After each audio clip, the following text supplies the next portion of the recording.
عاقبة للمتقين والصلاة والسلام على سيدنا محمد الصادق الوعد الأمين أما بعد فأعوذ بالله من الشيطان الرجيم بسم الله الرحمن الرحيم يا أيها الذين آمنوا اے وہ لوگوں جو ایمان لے کر آئے ہو، اے ایمان والو، اجتنبوا تم بچو کثیر من الظن بہت زیادہ گمان کرنے سے، ان بے شک بعض الظن بعض گمان اثم گناہ ہے، ولا تجسسوا اور تم جاسوسی مت کرو، ولا یغتب اور نہ غیبت کرے بعضکم تمہارا بعض بعضا تمہارے بعض کی، کیا یحب پسند کرتا ہے احدکم تم میں سے کوئی ایک ان اس بات کو یأکل کہ وہ کھائے لحم اخیہ اپنے بھائی کا گوشت میتاً مردہ بھائی، فکرہتموہ نتیجتاً تم اس کو ناپسند کرتے ہو، واتقوا اللہ اور تم سب اللہ سے ڈر جاؤ، ان اللہ بے شک اللہ تعالی تواب توبہ کی توفیق دینے والا ہے، تواب بہت زیادہ توبہ قبول کرنے والا ہے، رحیم انتہائی رحم کرنے والا ہے۔ یہ سورہ حجرات کی آیت نمبر 12 آج کمپلیٹ ہو رہی ہے۔ یہاں تک اللہ تعالیٰ نے وہ 6 اسباب ہمیں بتا دیے جن کی بنا پر ایک دوسرے کے لیے دلوں میں نفرتیں پیدا ہوتی ہیں۔ وہ 6 کون سے ہیں؟ ایک سخریہ مذاق اڑانا کسی کا موجودگی میں، دوسرا لمز ایک جوئی کرنا کسی کے سامنے موجودگی میں، تیسرا تنابز بالالقاب برے لقب سے برے ناموں سے ایک دوسرے کو پکارنا، چوتھا بدگمانی کرنا، پانچواں سبب جاسوسی کرنا، اور چھٹا جو ہے وہ ہے غیبت کرنا۔ یہ 6 معاشرے میں غلطیاں ہیں، 6 اسباب ہیں جن کی بنا پر انسان آپس میں ایک دوسرے کے لیے بوجھ بٹھا دیتے ہیں دلوں میں۔ اب آسان الفاظ میں یوں کہیں گے کہ یہ 6 گناہ ہیں: کسی کا مذاق اڑانا، کسی پر عیب لگانا، کسی کو برے نام سے لقب سے پکارنا، کسی کے بارے میں بغیر دلیل کے بدگمانی کرنا، کسی کی جاسوسی کرنا، شوق میں لگنا، اور کسی کی غیبت کرنا۔ یہ 6 گناہ ہیں۔ اب یہ گناہ ہیں، ان کے دنیا میں نقصانات ہیں، وہ اللہ نے بتا دیے کہ بھائی ان سے نفرت پیدا ہوتی ہے، وہ اس لیے تم ان کو چھوڑو۔ گناہ ہیں، ان کا اخروی نقصان یہ ہے کہ ظاہر سی بات ہے اگر بندہ گناہ کے ساتھ دنیا سے چلا گیا، اس کے دامن کے ساتھ ایک بھی اگر گناہ چمٹا رہا تو اس کا مطلب ممکن ہے کہ اس کو عذاب ہو۔ پھر اللہ کی مشیت پر ہے کہ اللہ تعالیٰ بغیر عذاب کے بھی اس کو معاف کر دے۔ لیکن اصل چیز یہ ہے کہ اللہ نے پچھلی آیت میں 3 اسباب بیان کیے اور اس آیت میں 3 اسباب بیان کیے۔ دونوں آیتوں میں تین گناہ بیان کیے ہیں، لیکن دونوں آیتوں کے آخر میں اللہ تعالیٰ توبہ کی دعوت دے رہے ہیں۔ پچھلی آیت میں اللہ نے کہا کہ وَمَن لَّمْ يَتُبْ فَأُولَٰئِكَ هُمُ الظَّالِمُونَ، جو ان گناہوں سے توبہ نہیں کرے گا، بغیر توبہ کے مر گیا تو پھر وہ اپنے آپ کو ہی کوسے۔ اس نے اپنے آپ پر خود ہی ظلم کیا. اللہ نے تو اس کو منع کر دیا تھا لیکن وہ باز نہیں آیا, توبہ بھی نہیں کی. چلو غلطی تو ہو گئی, توبہ بھی نہیں کیا, اگر مر گیا تو پھر اس نے اپنے آپ پر خود ظلم کیا. اب اس آیت میں آخر میں اللہ فرما رہا ہے کہ واتقوا اللہ, اللہ سے ڈر جاؤ. تقویٰ کیا ہے اس کی تفصیلی گفتگو ہو چکی ہے پہلی آیت میں. اگر کسی کو جاننا ہو تو وہ پہلی آیت کی ریکارڈنگ سن سکتا ہے. مزید ہم بار بار ایک چیز کا تکرار نہیں کرتے ہیں. مختصر یہ تقویٰ یہ ہے کہ جن کاموں کا اللہ نے حکم دیا ہے بندہ ان کو بجا لائق کرے اللہ سے ثواب کی امید رکھ کر, اور جن کاموں سے اللہ تعالیٰ نے منع کیا ہے ان کاموں کو بندہ چھوڑ دے اللہ کے عذاب سے ڈرتے ہو کہ اگر میں نے یہ کام کیے تو اللہ مجھے پکڑے گا. تو اللہ وہی کہہ رہا ہے کہ اللہ سے ڈر جاؤ. اب اللہ سے ڈر جاؤ, یہاں تقویٰ کا حکم ہے, اس کا مطلب جو پیچھے گناہ ذکر کیے گئے ہیں ان کو چھوڑ دو. ایسا مذاق مت اڑاؤ کہ کسی کی دل آزاری ہو, کسی پر عیب مت لگاؤ کہ وہ آپ کے لیے دل میں نفرت بٹھا دے. کسی کو برے نام سے مت پکارو کہ وہ برا مان جائے. کسی کے بارے میں بدگمانی مت کرو کہ اس کو پتہ ہی نہیں ہے لیکن تم نے خام خواہ دل میں اس کے لیے زہر پیدا کر دی ہے. کسی کی جاسوسی مت کرو اور کسی کی غیبت بھی مت کرو. تو یہ سارے وہ کام ہیں جن سے اللہ روک رہا ہے, اور اللہ کہہ رہا ہے کہ اتقوا اللہ. اس کا مطلب یہ ہے کہ ان کاموں کو چھوڑ دو اللہ سے ڈرتے ہوئے, اللہ سے ڈرتے ہوئے کہ بھائی اللہ نے ان کاموں سے منع کیا. پھر آگے اللہ فرما رہا ہے کہ ان اللہ تواب رحیم. اللہ تعالیٰ توبہ کی توفیق دینے والا ہے, یا اللہ تعالیٰ توبہ قبول کرنے والا ہے. رحیم بہت زیادہ رحم کرنے والا. اب میں یہ کہہ رہا تھا کہ دونوں آیتوں کے آخر میں اللہ تعالیٰ توبہ کا ہمیں بتا رہا ہے, توبہ کی دعوت دے رہا ہے. اس کی وجہ یہ ہے کہ دیکھیں, اگر آپ کو کسی کام کی ضرورت پڑتی ہے نا تو آپ اس کام کو پورا کون کرے گا, اس حوالے سے آپ تلاش کرتے ہیں کہ وہ صلاحیت کس میں ہے کہ میرا جو کام ہے وہ بندہ پورا کرے. نہیں سمجھ رہے آپ؟ مجھے مثال کے طور پر پیسوں کی ضرورت ہے, اب یہ کام ہے, اب میرے پاس پیسے نہیں ہیں, قرض کا معاملہ ہے, ظاہر سی بات ہے. اب بندہ کس سے قرض دے گا؟ اس کو پتا ہوگا نا کہ بھائی فلاں شخص ہے جو مالدار ہے اور قرض دیتا بھی. وہ اس شخص کے پاس نہیں جائے گا جس کے پاس مال ہی نہیں ہے, کیونکہ اس کی ضرورت پوری نہیں ہو رہی نا, اس کو مال چاہیے. وہ غریب کے پاس چلا جائے, غریب تو یہی کہے گا میرے پاس نہیں ہے تجھے کیا دوں. اسی طرح اس شخص کے پاس بھی خالی نہیں جائے گا جو صرف مالدار ہے لیکن کنجوس ہے. اس کے پاس اگر چلا جائے, اس کو کہے کہ بھائی مجھے اتنا قرض چاہیے, وہ دے گا تو نہیں اس کو. لہٰذا انسان پھر اس کے پاس جائے گا جو مالدار بھی ہو اور جو مال دیتا بھی ہو بطور قرض. یعنی اس کی وہ دیکھے گا کہ اگر ضرورت پیش آئی ہے تو وہ ضرورت کس کے پاس جا کر پوری ہو رہی ہے.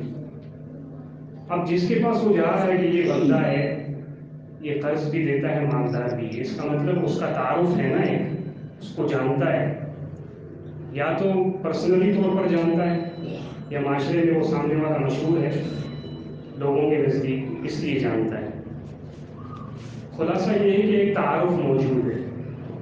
اگر تعارف نہ ہو, مجھے پتہ ہی نہ ہو کہ کون مالدار ہے اور کون مالدار ہونے کے ساتھ ساتھ قرض بھی دیتا ہے, تو میں کہاں جاؤں گا؟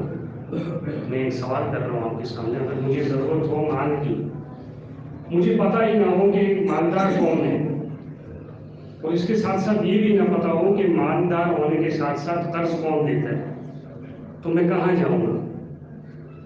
میری تو ضرورت پوری نہیں ہوگی نا. تو اللہ اپنا تعارف کروا رہا ہے کہ ان اللہ تواب, اللہ تعالیٰ توبہ قبول کرنے والا ہے. انسان ہیں ہم, یہ اللہ نے جو غلطیاں بیان کی ہیں, گناہ کیے ہیں, ہم سے تو ہو جاتے ہیں. ہم میں سے تو کوئی بھی شخص بچا ہوا نہیں ہے. ہم کسی کا مذاق بھی اڑا دیتے ہیں, کسی پر ایبزوری بھی کر لیتے ہیں, کسی کو برے نام سے پکار بھی دیتے ہیں, کسی کی غیبت کر دیتے ہیں, کسی کے بارے میں بدگمانی بٹھا دیتے ہیں, کسی کی جاسوسی میں لگ جاتے ہیں. یہ سب کام ہم سب سے ہو جاتے ہیں. کیوں؟ اس کی وجہ یہ کہ بھائی ہم ہیں ہی انسان, فرشتے نہیں, ہم سے غلطی ہو نہیں. رسول اللہ صلی اللہ علیہ وسلم کا فرمان ہے ترمذی میں کہ کل بنی آدم خطاؤن، آدم کی پوری اولاد خطا کار ہے، گناہ گار ہے، اس سے گناہ ہو جاتے ہیں. یہ کوئی بڑی بات نہیں ہے، یہ کوئی بڑی بات نہیں. بڑی بات یہ ہے کہ بندے سے غلطی ہو جائے اور اس کو پتہ ہی نہ ہو کہ اس کا رب کون ہے. اس کا رب توبہ قبول بھی کرتا ہے، توبہ کی دعوت بھی دیتا ہے اور گناہ معاف بھی کرتا ہے. یہ عجیب بات ہے کہ اس کو پتہ ہی نہ ہو. پھر اس سے بھی بڑھ کر عجیب بات یہ ہے کہ جب بندے کو پتہ چل جائے کہ اس کا رب تواب ہے، توبہ کی دعوت بھی دیتا ہے، توبہ قبول بھی کرتا ہے، گناہ معاف بھی کرتا ہے، پھر بھی بندہ نہ جائے اس کے پاس. یہ بڑی عجیب بات ہے. اور دوسرے الفاظ میں یہ بڑی بے وقوفی ہے. مثال کے طور پر مجھے پتہ چل گیا کہ بھائی فلاں شخص ہے جو میری ضرورت پوری کر سکتا ہے، اب میں اس کے پاس نہیں جاؤں گا تو کس کو نقصان ہے؟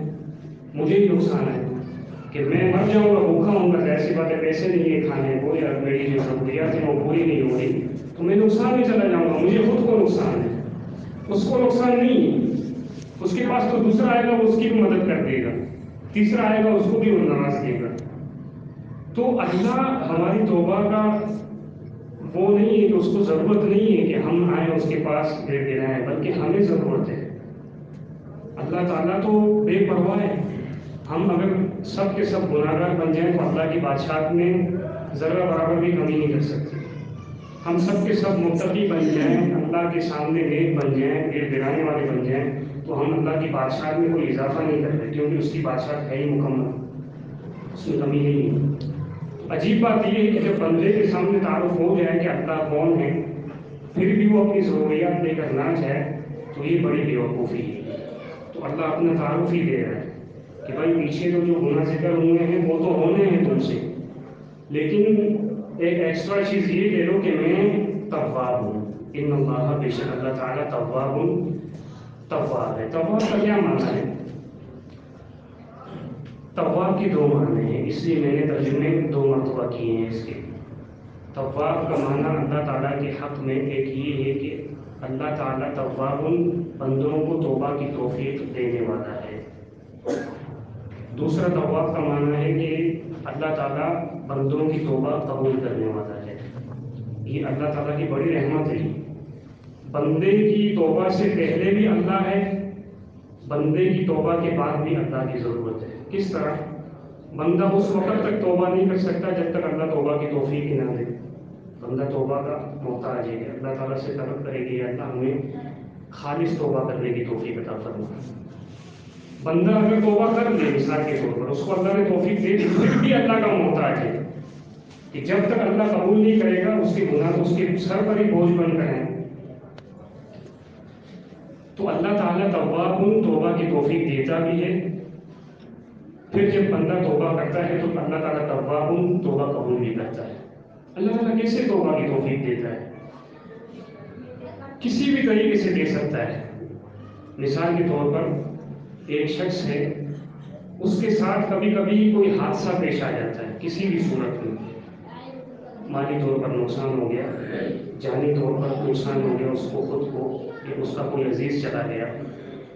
کسی بھی طریقے سے اللہ تعالیٰ بندوں کو سزا دے کر صرف یہ جھنجھوڑتا ہے کہ اب توبہ کی طرف آ جاؤ. وَلَنُذِيقَنَّهُم مِّنْ عَذَابٍ أَدْنَىٰ دُونَ الْعَذَابِ الْأَكْبَرِ لَعَلَّهُمْ يَرْجِعُونَ، کہ ہم ان بندوں کو قیامت کے عذاب جو کہ بڑا ہے اس سے پہلے دنیا میں چھوٹے چھوٹے عذابات دیتے رہتے ہیں، ان کو جھنجھوڑتے رہتے ہیں، لعلہم یرجعون، تاکہ یہ اپنے رب کی طرف پلٹ آئیں، توبہ کریں.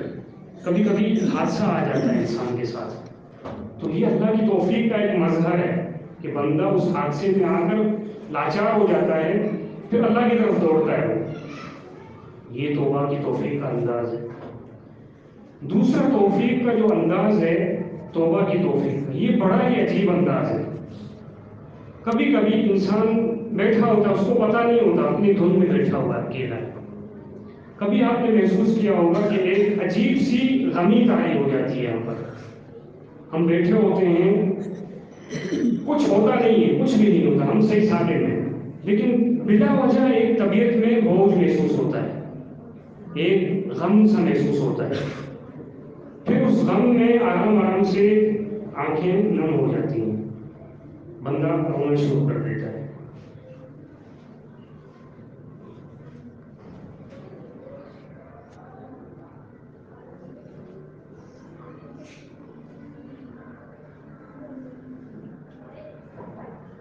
یہ بھی اللہ کی توفیق کا ایک مزہ ہے.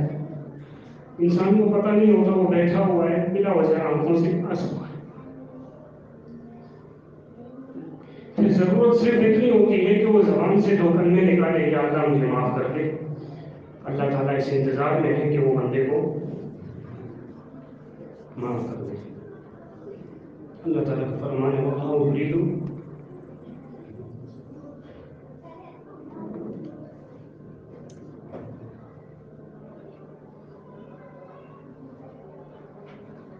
وَاللَّهُ يُرِيدُ أَن يَتُوبَ عَلَيْكُمْ. اللہ تو چاہتا ہی ہے کہ وہ تمہیں معاف کرے، تم اس سے توبہ کرو. تو یہ اللہ کی توفیق کا مزہ ہے، توبہ کی توفیق کا. پھر جب بندہ اللہ سے توبہ کرتا رہتا ہے، ایک وقت ایسا بھی آتا ہے کہ اللہ تعالیٰ بندے کو ہمیشہ کے لیے معاف کر دیتا ہے. یہی اس آیت میں ربط ہے تواب الرحیم. اللہ تعالیٰ تواب ہے، توبہ کی توفیق دیتا ہے. پھر رحیم، اللہ تعالیٰ کی رحمت کا تقاضا یہ ہے کہ بندے کو ہمیشہ کے لیے معاف کر دے. رسول اللہ صلی اللہ علیہ وسلم کا فرمان ہے، آپ نے فرمایا کہ بندہ گناہ کرتا ہے، گناہ کرنے کے بعد صرف کہتا ہے کہ اللہم اغفر لی، اے اللہ میں نے گناہ کیا ہے، مجھے معاف کر دے. پھر اللہ تعالیٰ فرماتا ہے کہ اذنب عبدی ذنبا فعلم ان له ربا یغفر الذنب ویأخذ بالذنب. اللہ خود کہتا ہے کہ میرے بندے نے گناہ کیا، گناہ کرنے کے بعد وہ معافی مانگ رہا ہے، یعنی اس کو پتا ہے کہ ان له ربا، اس کا ایک رب ہے، یغفر الذنب ویأخذ بالذنب، جو گناہ معاف بھی کرتا ہے. یعنی اس کو پتا ہے، تبھی تو وہ معافی مانگ رہا ہے. لہٰذا اللہ فرماتا ہے کہ میں نے اس کو معاف کر دیا. فمکث ما شاء اللہ ثم مکث ما شاء اللہ. پھر ایک وقت گزر جاتا ہے، پھر بندے سے غلطی ہوتی ہے، تھوڑا وقت یا زیادہ وقت. پھر بندہ کہتا ہے کہ اے اللہ میں نے گناہ کیا ہے، میرے گناہ کو معاف کر دے. پھر اللہ کہتا ہے کہ عبدی اذنب ذنبا فعلم ان له ربا یأخذ بالذنب یغفر الذنب ویأخذ بالذنب، کہ میرے بندے نے گناہ کیا، گناہ کے بعد توبہ کی. اس کا مطلب اس کو پتا ہے کہ اس کا ایک رب ہے جو معاف بھی کرتا ہے اور گناہ پر پکڑ بھی سکتا ہے. میں نے اس کو معاف کر دیا.